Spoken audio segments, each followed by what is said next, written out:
Welcome back to the Nerdrotic channel. My name is Gary Beekler, and I am live in San Francisco, California, and I come to you from nerdrotic.com.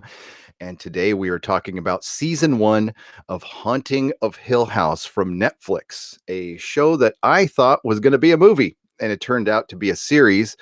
And as of right now, I'm not too sure if it's an ongoing series or if it's kind of like Maniac, or it's going to be kind of a one-off. But yeah, I had to think about this one. That's why I'm glad we took a couple extra days. Now, of course, if you're not seeing this live, we do all of our reviews live, but they're absolutely meant to be watched later when you are finished with the show. So, before I even go on, I just want to say there will be spoilers, lots of spoilers throughout this. I'm not going to get into every detail of season 1 and fully recap the season. We're just going to talk about the characters and basically that ending. So yeah, there it goes. There it is. I was looking for my spoiler paddle. There you go. Spoiler brought to you by Viking Bitch. Thank you very much. But before we get into the spoilers, overall, I liked it. I did. I wasn't sure though, because it has a really, really strong episode. Steven Sees a Ghost.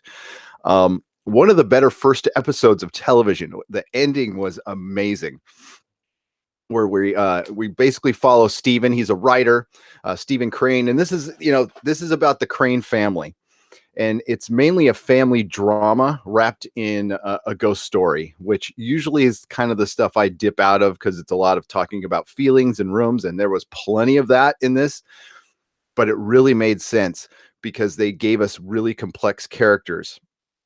About halfway through the series, I was getting kind of worried because basically all the male characters were kind of idiots and all the female characters had superpowers basically. But it all gets explained. There's complexities within this that are amazing. The female characters end up being great. This show really rallies at the end, but it takes a second to think about it. Logic wise, there's still a lot of problems with some of the ghosts. And I'll tell you right now, they do not explain what really the house is. They tell you what it is, but they don't tell you the origins. So the house is basically a living thing that consumes people, and it is a monster. We don't know why it's a monster. They never tell us. It's lived about 100 years. It's been consuming people for that long. Essentially, it's a lonely monster. So I don't know, and it is evil, but they really play with the whole evil entity thing from, I guess, the original story and make it more of a monster with motives. Yes, a little bit of postmodern ghost storytelling is going on here. Do I seem a blurry here? I can fix that real quick. That is my camera. Sometimes it does that. I just touched that right there. And if that doesn't fix it, then I got to turn it off for a second and I'll keep talking. There we go. Okay, thanks. Yeah, love that happening right in the middle of a video, but that's how it goes sometimes. So yeah, what it does do very well is it's creepy. It's really creepy. I was watching the first episode because I was waiting for Titans to drop on the DC universe and it didn't. So it dropped at midnight on a week ago today. And I'm like, screw it. I'll just watch the first episode of Haunting of Hill House. So I watched it in my 100-year-old house at 1 a.m.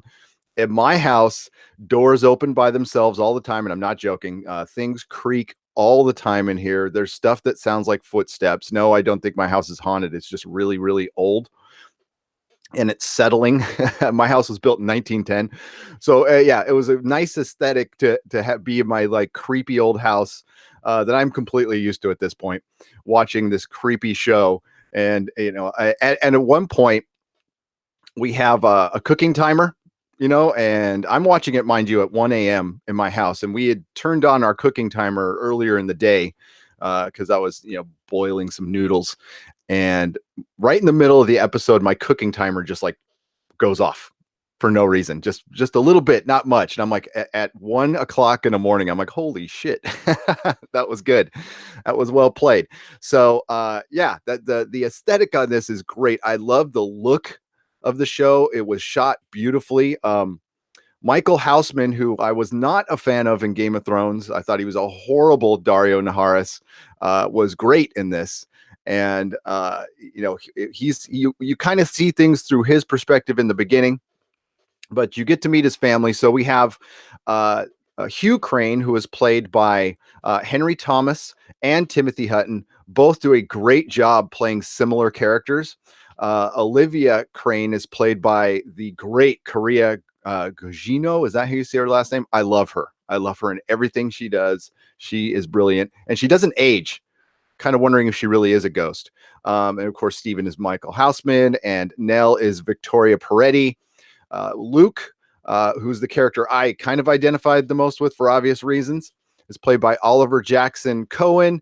And then we have Shirley, who is played by Elizabeth Reeser. And another favorite character is Theo, who's played by Kate Siegel. She was, I think she's kind of my favorite character. Now, each character has some sort of trauma from the house. So, and it's kind of reciprocal. So they all experience this horrible trauma in the beginning, in the first episode, and we don't see all the details of it. We just see that the house is a little bit haunted, and little Nell keeps seeing this bent neck lady, and she just keeps showing up to her, and she's screaming. And Hugh wakes up one night and tells her, well, sometimes our nightmares can flow out, and it's just a bad dream. And then right after he leaves the room, we see the bent neck lady, and there's a nice twist with that, by the way, that I liked very much.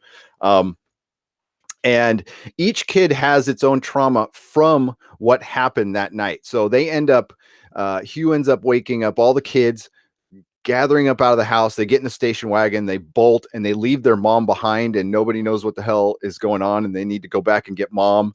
And as they're leaving the house, they see a silhouette of somebody in the window. And young Stephen is screaming, "We got to go back and get mom!" And young Hugh at the time says, "That's not mom," and they bail. And the first part of the show, the first few episodes, I love how they do this. They flash back a lot, so we see the kids older, and something happens, like somebody will be banging a nail in a wall, and it like takes them back to a memory from the house. And we each see through these little flashbacks the trauma each kid had gone through. Luke keeps seeing this girl in the woods who everybody else thinks is an imaginary friend, but it turns out it isn't. It's actually a girl who is the daughter of the caretakers of the house, who never go to the house at night for obvious reasons. Now, one of the logical questions is, the caretakers know a lot about the house, and they don't offer as much information, in my opinion, as they could to kind of warn the Crane family about like what this house is about. And it's kind of messed up. Yes, Abigail, and man, is it fucked up what happens to her. Oh my God. And so we go through flashbacks. We find out like each child has been traumatized from the house. Theo can't get close to anybody.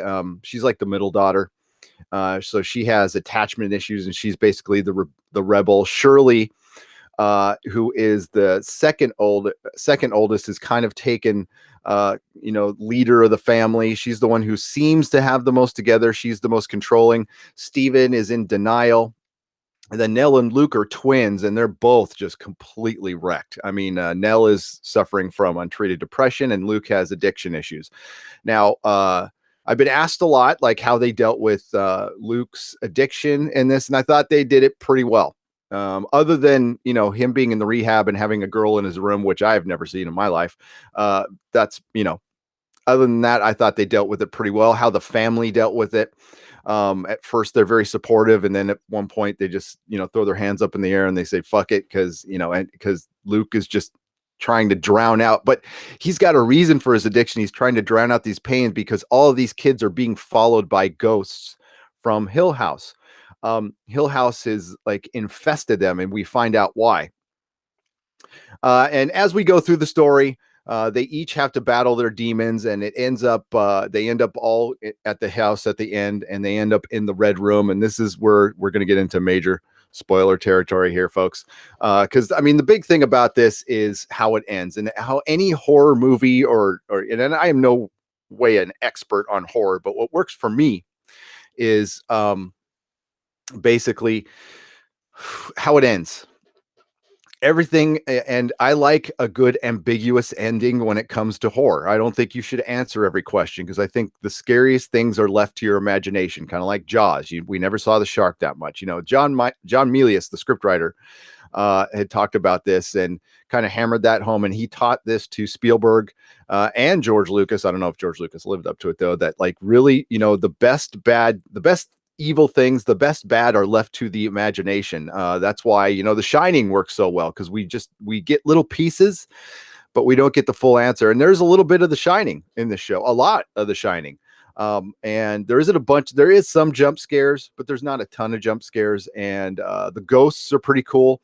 But again, we get, you know, like a brief answer of what some of the ghosts are, but it's really not important because it's about the family. So what ended up happening at the end is the family goes through all this, you know, crap. And, you know, Shirley keeps seeing a vision of a guy holding up a glass. She also sees visions of Nell and her mother. Theo has a superpower too. That's she wears gloves all the time because she touches somebody. She can see their future, their past. It's kind of mixed up, and they explain that at the end. And then there's the twin thing between Nell and Luke. And you know, in the beginning of the series, Nell ends up killing herself. She ends up going back to the house because she's just drawn back there, and she, you know, she's had a horrible life. The reason she's drawn back there, we find out. You know, she keeps seeing the bent neck lady. It eventually, you know, kills her husband, and you know, she was happy for a little bit, and then her husband dies, and she kind of goes off the rails. And it turns out the bent neck lady is Nell. She's haunting herself. She's been haunting herself since she was a little kid. The tragic part about this, what I got out of it, is she was trying to warn herself throughout her entire life to kind of stay out of the red room, but she can't because she's obviously dead in the future. Now, yes, there's time travel involved, and what they do, and I'll get to it in a second. They definitely explain that. I don't know how much sense it makes. So they all end up at the house at the end in the red room. Now they've been trying to get into the red room the entire time. You know, there's no master key. They've asked the Dudleys. The Dudleys have never been able to get in the room. But it turns out the red room has been open this whole time, and it's been letting the kids in. And through the flashbacks, you find out like Luke hung out in a tree house. Well, that tree house really didn't exist. Steve had a game room. Shirley had a family room. Theo had a dance room, and all these rooms were the red room. It was luring the kids in. Now, the biggest hint for this is in the credits. When you see the credits, when they back out from Hill House, you see this little maze, right? So what the house does is it's a lonely monster that consumes people. And the red room, is as explained by Nell, is she first says it's the heart, and she goes, nope, it's actually the stomach. And it slowly consumes you as you live in the red room. And that's why there's so many ghosts in the house. And while I haven't seen the show, I do know a bit. It sounds a lot like Murder House from American Horror Story. And basically the house lives off you, and the trade-off is you get immortality as a decaying ghost, which I don't think is a great trade-off, to be honest with you. But you get to live on in the house. So you know, Hugh's wife Olivia did end up jumping to her death. We find out much later because he took the kids out, got them in a hotel, then went back to go get his wife in the house that fateful night, and she had died. And we find out that the house had kind of possessed Olivia, and she and well, I don't know about possessed, but convinced Olivia that Olivia, the mom, was seeing visions of her kids and seeing visions of how everything turned out for them, and was convincing her, like, you're letting your kids go out into the dark where they get consumed. There's one scene where, God, it's horrible, where she sees the two twins, and the twins look up to her, and the girl's like, you let me die. You let me go out there alone in the dark, and I die. And then young Luke says, you let me, yeah, I go out and I stick poison in my arm forever to kill myself. You did this to me, Mom. So the house is tricking her in a timey-wimey way to kind of trap her kids there because they'll be safe. But the house just wants to consume the kids. So Hugh ends up saving his kids And when he goes back to his wife, he sees that his wife rises from the dead there, and she had poisoned. She had Olivia, when she was alive, had lured Abigail and the two twins into the red room and was going to give them tea laced with rat poison. Well, Abigail ended up drinking it and dying. So the Dudley's daughter did die in the house. So when young Hugh sees all this, he's like, I'm going to burn this house down. And the Dudleys are like, no, you can't burn the house down because we can come and see our daughter. So, there's other people here that it's beyond you. So you actually don't have the power to do that, even though he does own the house. And even though it is a type of hell, but they get to go see their daughter. So that's the logic of not burning down the house, which I still think they should do. But, yeah, at the end, everybody ends up in the red room, and we see Ghost Nell, who has been basically trying to protect her family this whole time. And we find out how time doesn't work in a linear way. And we see her talking kind of out of order. And this was a really good scene. She starts a sentence, and she's basically saying, time is not like it's not a series of events. It's like rain, it's like confetti. And they're trying to talk to her and she's not hearing them. And Stephen goes, I don't think she can hear us. And then Shirley, while she's in the red room, goes, I think I've been here before. And then Nell looks at her and goes, you have. And she starts basically that sentence she was saying before again, and it's synced up. And she talks about how the red room is a stomach and not a heart, and it's been trying to consume us all. And this whole time she's been basically trying to save her siblings. Luke and everybody's in there. Luke had gone there to try to burn down the house, and he ends up, getting a armful of rat poison or something like that, and he needs to go to the hospital. He's about to die there, and she convinces everybody to leave. And the final sacrifice is the dad, who is there with them, and they have an estranged relationship with the dad because he never really explained to the kids what happened that night. Stephen finally sees it. The house shows it to him what happens, and then Hugh, the dad, the Timothy Hutton dad, sacrifices himself. He goes into the red room, and the family seems to be saved. And so much happens. There's a bunch of creepy stuff. There's the whole, Stephen's wife is pregnant even though he had a vasectomy.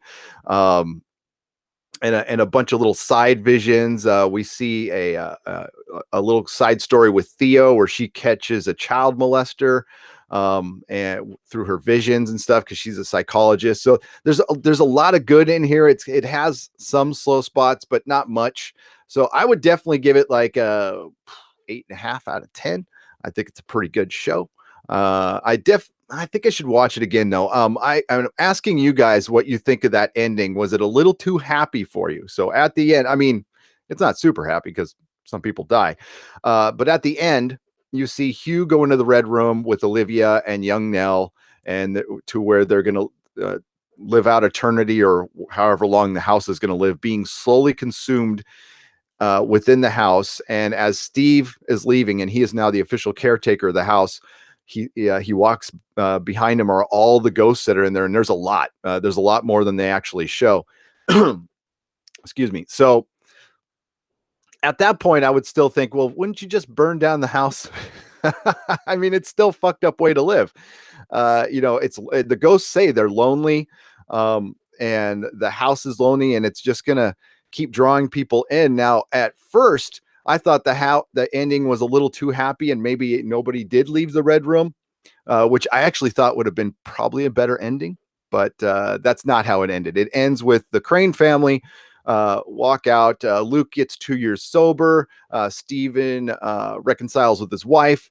Theo finally decides to take on a relationship, and Shirley confesses well, she cheated on her husband basically, and she confesses it. So everybody, all the family drama is kind of healed, and they can move on.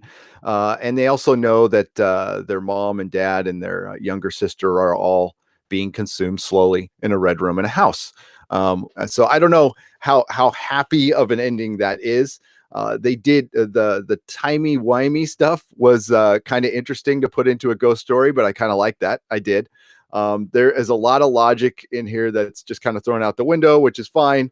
Like the Dudleys obviously knew more than they want, but I guess they were trying to save their daughter. There was a scene at the end where we see older Mr. Dudley bringing in his wife who's dying, making sure she dies in the house so she can again stay in the house. So you have to die in the house to be a ghost. Now, I don't know if this applies to any other house or any other place. This mean there is an afterlife, or you're only a ghost in this house? There's no origins of the house. We don't know why it's this way, and that's begs the question: is there going to be a season 2? Because I kind of would like to see more of this. I don't know. What do you guys think? We're going to get this is why we do this live, so we can get to the people. And enough of my yakking. Hey Gary, I watched Counterpart. Oh, we're talking about what a great show. I'm signing off now as I don't want any spoilers from Haunting of Hill House. Check it out. Counterpart's brilliant. Hidden Wiki says, I don't mind spoilers. I almost to the last episode and I fell asleep. The tribunal kicked my butt last night. Still yawning. Need coffee and tea. Yeah, I kind of kicked mine too. That's why I couldn't do it last night. Mary Ashmead also watched this in the middle of the night. Actually, I kind of recommend it. It adds to the creepiness. Little Abigail, what a strange looking little girl, but she was cute. I liked it. The house was properly creepy. So the whole reason they moved into the house was they were going to flip it, which made sense. And that's why they just couldn't bail it. Even though they kept finding out weird things, and there was banging on the walls, and there's proper ghost stuff in this. So, I mean, it's still pretty much a PG-13 ghost story. The only like gross bits are Shirley is a mortician. So she's, ripping skin off of skulls and like gross stuff like that, which I'm very squeamish towards. And she has to do it. They have a scene where she does it to her own sister, which is horrible. Horrible. The one twist I really liked was the bent neck lady being Nell, and Nell haunting herself. I gotta say though, I kind of guessed that. I was like, towards the end, I'm like, it's gonna be her, because once we started once you see how things unravel, they do telegraph some stuff. Felipe Days says it's true. Endings of horror shows, movies are really important. That is why I don't like horror. 90% are disappointing to me. Not a fan of Stephen King's formula either. I'm a fan of Stephen King to a point. I've only read his stuff. I stopped reading his stuff when I was a kid. So I think it plays well to kids. I think Stephen King is pretty much YA. I know people might not agree with me on that one, but I just, if a great majority of people and read Stephen King when they're in junior high school, and I think it plays well to a younger audience. I think to the somewhat logical adult mind, sometimes it doesn't play out. But I am okay with Stephen King. I know it's the Red Room, but how much of an homage to Red Room from The Shining? A lot. There's a ton of it. And I honestly hadn't thought of it until I started saying it during this review. But now that I think about it, it is so much of The Shining in here, which is my second favorite horror movie. The Exorcist being my favorite, by the way. The Exorcist properly scared the living crap out of me. But my sister was... I don't know if my older sister liked me very much. She took me to all these rated R movies. I think it was just because she was babysitting. She didn't want to stay at home. So she would take me, because my older sister's like a lot older than me. She would take me to rated R movies and love watching me just get the crap scared out of me. But my mom took me to Tommy. That one scared me the most. I was 5 when I watched that. And that's why my sister had to babysit me, because I didn't like babysitters after Tommy for obvious reasons. The little kids were great actors, Hidden Wiki. And what an important thing it is yes, I'm critical of kid actors because, like, let's face it, most of them are kid actors. They're not very good. And they can really bring down a show. And I think while they made sure the kids kind of look like the adults, I think they put, it was more important to them that they acted well. And for the most part, they did a pretty good job. Little Nell did a good job for how young she was. That one's going to be a star as long as Hollywood doesn't screw them up.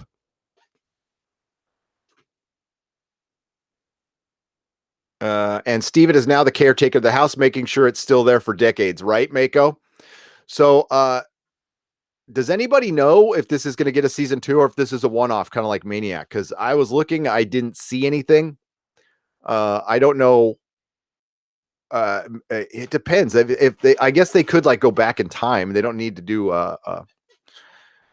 something in present day. They can go back and tell the story of the other ghosts. And there was plenty of other ghosts in there. So, and then with the timey-wimey thing, you can like throw in Olivia, because Olivia ends up being in the house, and she must have some control of the house, because at the end, Olivia wants to keep all of her children in the red room, and it's Hugh who basically saves the kid, and he explains to like Olivia's like, I got to see Nell dance at her wedding, and these kids have lives, and here, I'll make you a promise that I'll keep forever. And then he's the one who stays and sacrifices himself for the kids. Um, but Olivia has some power of the house because she opened the door and let her kids out of the red room. The house wins. That's the trick. The house played a trick on us all. That's right, Mako. And that's why I was somewhat thinking, I mean, it doesn't really make sense because they showed an outside scene, but if they did the ending where they're all like in a room, like they were in a hospital room seeing Luke get better, and then they're in a room and you see Luke blowing his 2-year candle out, and then they're in a room where Steven is confessing, is saying he's sorry to his wife, and then they're in a room when Shirley is confessing to her husband, and those could all be visions of the red room. If they hadn't done that one outside scene, or I think they might have done two, I'm not sure. You could have walked away thinking, was that all in the red room? Did it let him out for real or not? I think they did, though. But I think it would have been better to leave that open. Let's get back to more chat here. Hope everybody's having a great morning. And this one will not be too long. So hopefully, hey, Tamarocks, I'm going to try to watch The Apostle today, and we're hoping to review it this evening. Dennis and I are hoping to review it this evening. I will let you know. If not, it'll be tomorrow during the day. But Tamarocks made a very big donation yesterday asking us to review The Apostle, so featuring Dan Stevens from Legion, and we are going to do that. Dennis liked it. I'll just say that. You see almost nothing in the original Hell House, but the soundscape is what terrifies. Yeah. In the original one, I remember seeing the original one, but I was young. I'm going to go back and watch it now. I liked it. My favorite ghost was the tall one with the hat. The tall one with the hat that was like floating around with the cane. That was my favorite ghost. I also liked the 20s girl, and she recites some stuff which I'm guessing was from the book. At the end, it sounded like it was. Now I've got to read this book now. I've got to add $10 from Tamrock. You did not have to do that. Awesome. I think you will like it. You did not have to do it. Thank you so much for the $10 donation, which definitely helps because we were demonetized before we started, but that's kind of a thing around here now. Thank you so much, Tamrock. You're awesome, man. You're awesome. But yeah, and we will definitely. I'll make time today. I'll make time. I have a lot of comic books to go through, but. Oh yeah, you know what, Apple Crow? Yeah, I would say you think there's a double homage there? Wouldn't the Red Room also be a homage to Twin Peaks? I'll choose to say yes.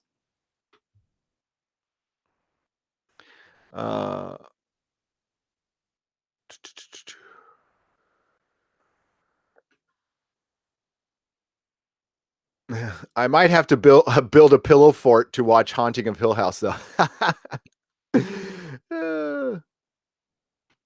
And Mary also was scared at The Exorcist. Yeah, The Exorcist, like I was, man. Yeah, it was not cool.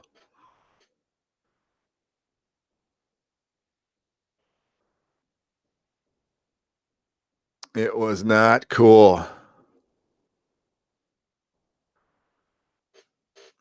So yeah, what just basic out of a very bad memory. Haunting of Hill House, I think maybe has some same character names, maybe, but nothing like the book or the original movie.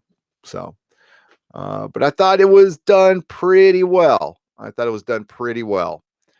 Um, and the hardest thing with horror when you're an adult is the logic of anything. Okay, sometimes you just got to throw logic out the window, and I don't get hung up on a bunch of stuff. There's certain things. I'm a human. Yeah, I'm human. I get hung up on certain things, but when it comes to horror, you can I don't know. If you explain stuff a little bit, I'll just go with it. I don't mind. Did they use the "Who's been holding my hand" gag? Um, kind of, yeah. They do a lot of the "I'm having a nightmare" gag. So they trick you into thinking that they already had the bad dream, or something bad is happening, or they're showing you there's a good one where they're showing a flashback scene. You think it's a proper flashback scene, and it turns into a nightmare. And then the best one is when Hugh is sleeping, when you see older Hugh sleeping and you see an arm come around him like his wife is there, but you saw the shot before where there was nobody there in his bed. Hugh sees is talks to his wife. Older Hugh talks to his wife. It turns out that that's actually just an imaginary friend that he created in the grief, and it wasn't Olivia following him around like we thought. But yeah, yeah, there's that. There's some jump scares. Um, but sometimes, if it works, it works, right? If it works, it works. This is very different from the book and the original movie. Yeah, that's what I have heard. Like I said, I got to go back and watch the original movie. I know I saw it. It was in the 80s, maybe, when I saw it. No. Um, can there be another family who was haunted for season two? Or is that not possible, like The Conjuring or Annabelle? If Steven sells the house, Hidden Wiki, which I don't, with the way they set up the plot, I don't think he'll be doing. I think the only thing they can do is go into the past, or go way into the future, but it takes place during present day, so they wouldn't do that. So yeah, I think they closed the door, for lack of a better term, on doing anything past that, unless they had done my idea, which is have them all trapped in the red room, and then somebody goes to the house and they see like 6 or 5 skeletons in there or something like that.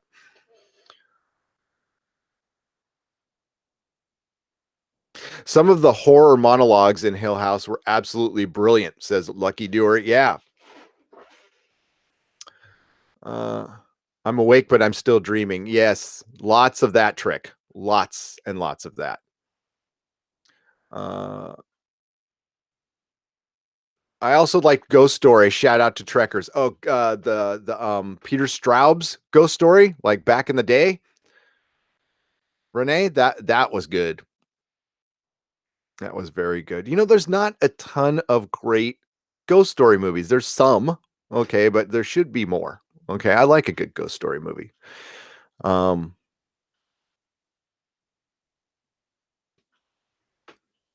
if Disney had any balls, they would do like a hard R haunted mansion, but they won't.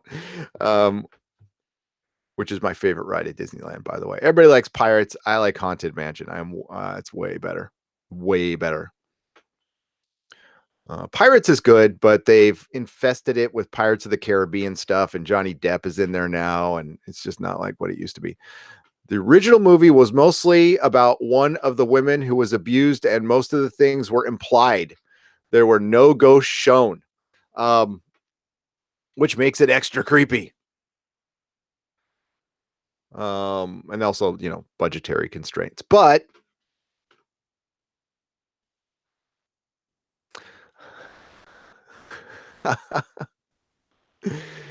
uh, if the housing market wasn't bad, yeah, see, they wouldn't be able to do this show if it was a crappy. Yeah, they couldn't do this in 2008. Well, they could. They could say they bought that. Actually, it would have been a better story. They bought the house to flip it. Then the housing market crashed, and they're stuck in the house. They can't move.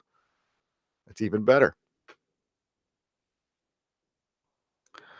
I like all the scratching in the wall, and then they found the body in the wall. He had bricked himself in and tried to scratch his way out. I like the one in the basement where little Luke goes down to gets in the dumbwaiter, and then Nell, or not Nell, Theo uh, sends little Luke down, and the body comes out, starts attacking Luke and rips at him, and nobody believes him. And you see the origins of his drug abuse. But I also like the fact that when they talk about his drug abuse, he says, "I've always been an addict." So I mean, he was always an addict. That was going to happen. And what Nell says uh, at the end is, there's, because all the kids are apologizing that they didn't try to stop her from killing herself. She's like, nothing was going to change that. Nothing was going to change what happened to you. That stuff was going to happen to you anyway. Now, was that the house talking, or was that Nell talking? Who knows? Um,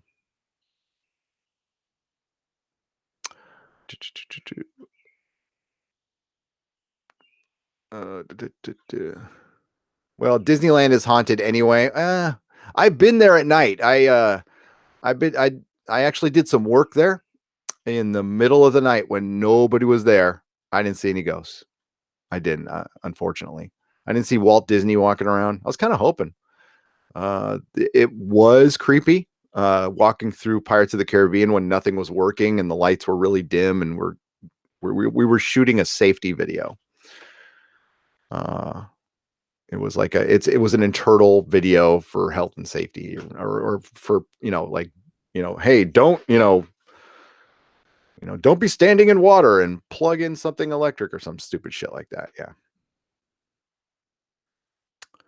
Why was Steven in so much denial, saying everyone had a mental illness when he himself had seen a ghost in the past and the present?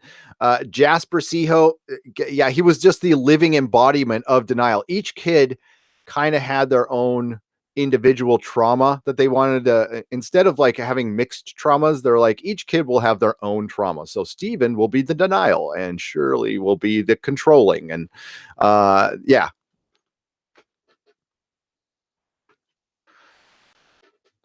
Thank you, Mary. Yeah.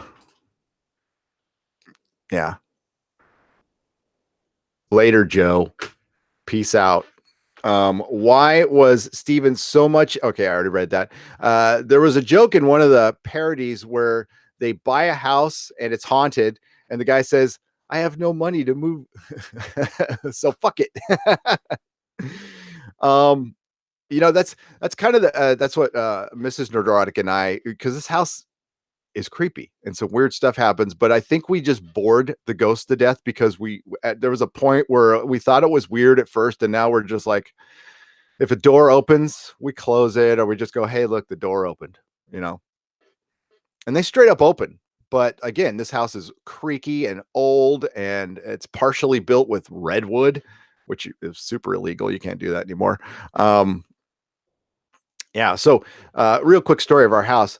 The only additions were, it got a floor added, and our bathroom is an addition. When it was originally built, there was no bathroom. There was a outhouse in the back. So there's an outhouse foundation in the back, which we have a shed on now. Yeah, old fucking house. And there's, if you go downstairs in my basement, some kid way back when uh, carved in "I am Sam" everywhere. I don't know why. I don't know when. Yeah. I'm sort of scientifically and skeptic. There's nothing wrong with that. I am not a skeptic. Nah. Dennis is, though.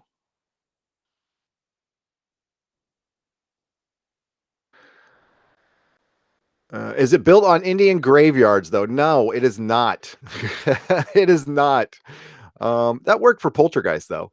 It did. No, we not that I know of. Anyway, who knows? Who knows? Alls I know is, yeah, there was the ghost cat, which I'll save that story for the paranormal show, which will be on Saturday. I've told that one before. But I've got a proper I mean, it's not creepy. Who's scared of a ghost cat? But because All right, real quick, ghost cat. So we have a cat in our house. We had a couple cats in our house when we moved here. One was a tabby, one was a black cat, and the tabby and the ghost cat looked a lot alike. So that's why a lot of times I didn't even notice it was a ghost cat until one time I was downstairs and my tabby cat was called Ariel, and I saw Ariel and I'm like, Ariel, go upstairs. What are you doing down here? Go upstairs.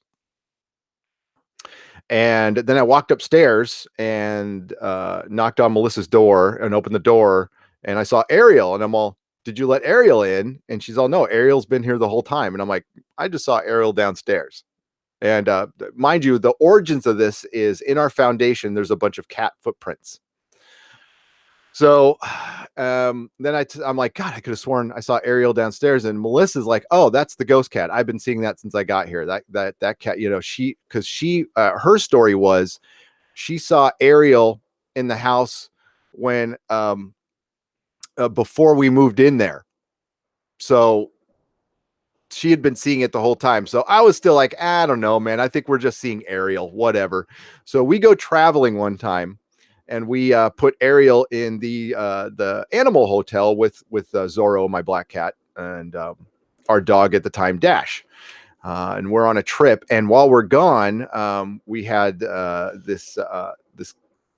these two guys come in and do some faux plaster in our house. So while they're doing the faux plaster in the house, apparently they saw the cat like all the time, to the point where they gave it water. And we came back and they're like, yeah, we can't find your cat. We saw it before, we gave it water, but we can't find the cat now. I'm like, what cat? Our cat's in the animal hospital. And that's when it went dun dun dun dun. So yeah, they saw the cat like the whole time they were in the house, and the cat was at the, not animal hospital, animal hotel. So yeah, that's when I was like, oh shit, okay, maybe there is a ghost cat. But I honestly haven't seen it in like 5 years now. So maybe it got bored and ran away, or went to kitty heaven or hell, or wherever the places go. It went into the light. All are welcome.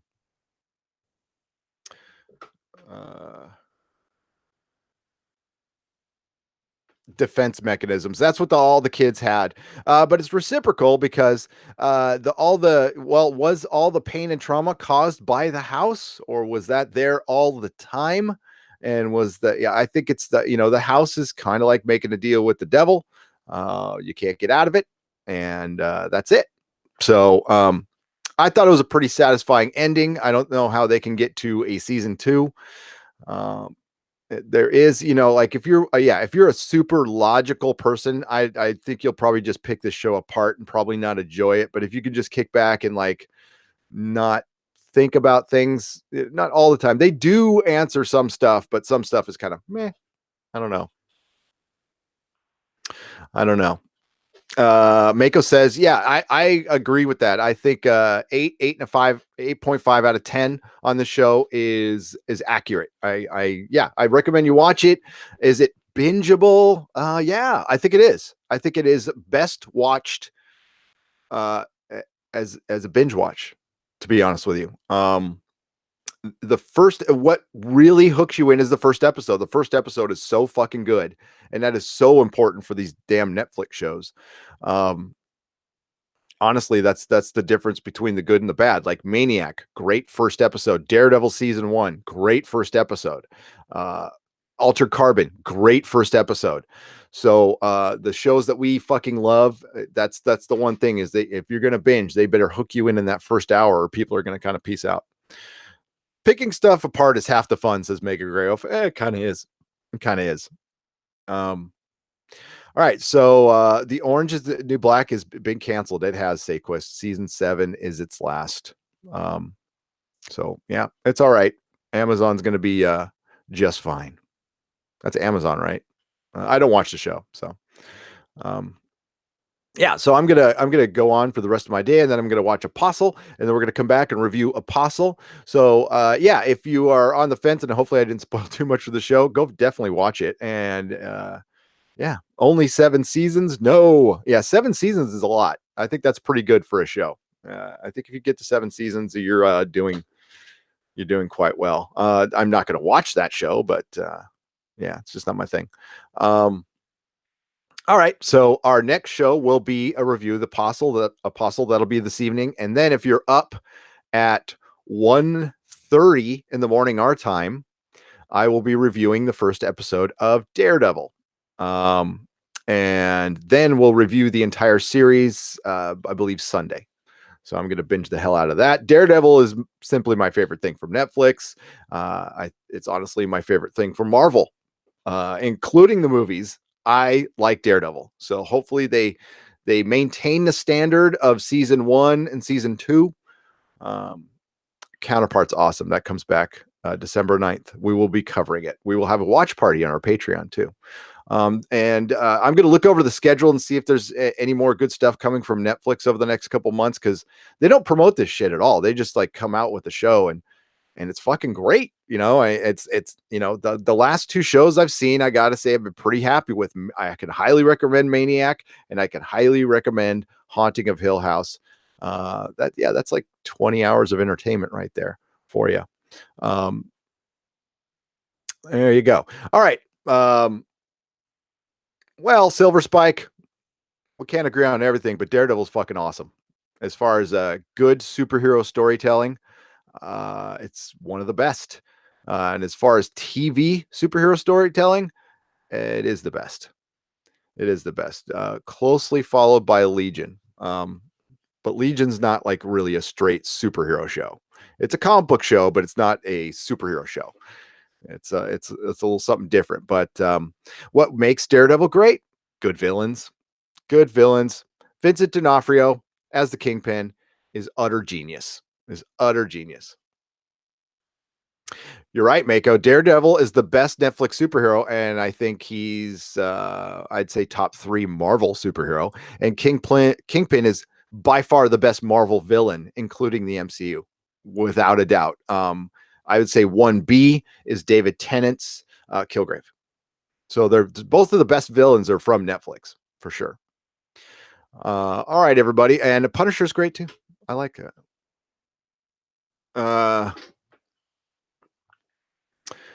I like Punisher, Saquist. All right, so I'll let you guys go. Thank you all for joining me. We had a good crowd in here for just talking about a TV show. And again, you can watch this video at your leisure at any time.